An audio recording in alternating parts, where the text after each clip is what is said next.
Today on TimesCast, political tensions grip Egypt amid increasing conflict between the country's new president, Mohamed Morsi, and the military. On Sunday, Egypt's new president, Mohamed Morsi, surprised everybody when he ordered the parliament that had been dissolved back into session. He said that he was trying to restore legitimacy to the state because the parliament had been elected by the people. On Monday, the highest court in the land, the Supreme Constitutional Court, told the president that the parliament cannot be reseated because the court had already ruled that it was elected illegally. So what we have is a battle between the president and the court where both sides are trying to appear as though they're operating under the rule of law, but it really appears that it's a more subtle and ongoing battle over the future of who has executive, legislative, and judicial authority. The generals who really are controlling the situation right now have stayed largely silent. What they're trying to do is make this appear as though it is a battle over rule of law. And it appears that the folks who are in opposition to the Muslim Brotherhood, that would be the court and the military, are now trying to outmaneuver them by saying they're operating within the rule of law, whereas the president is trying for a power grab to seat an illegal assembly. For the time being, both sides have decided that they will try to talk.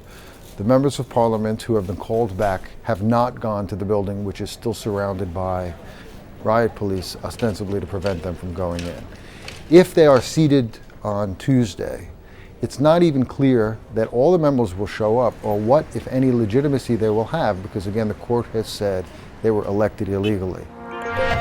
And President Obama fights back against weak economic reports by changing the subject to tax fairness. Monday morning, he called for a one-year extension of the Bush tax cuts for people earning less than $250,000. Our biggest challenge right now isn't just to reclaim all the jobs that we lost to the recession.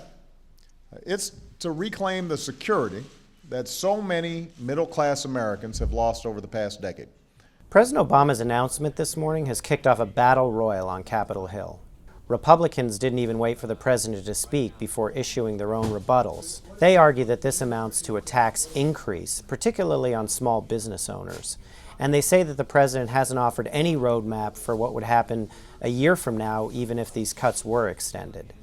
The president's also in some hot water with Democratic leaders. Former Speaker Nancy Pelosi and Senator Charles Schumer favor extending the tax cuts, but would do so for everyone earning under $1 million. That's a difference that'll have to be squared between the Democratic leadership and the White House. The president may also have muddied his message a bit by campaigning so aggressively in recent months for the Buffett rule. That's the rule that would impose a marginal tax rate of 30% on anyone earning $1 million or more. It's named for the investor Warren Buffett. The problem with that is it has put the idea of $1 million in people's minds as the threshold between middle and very high income earning people.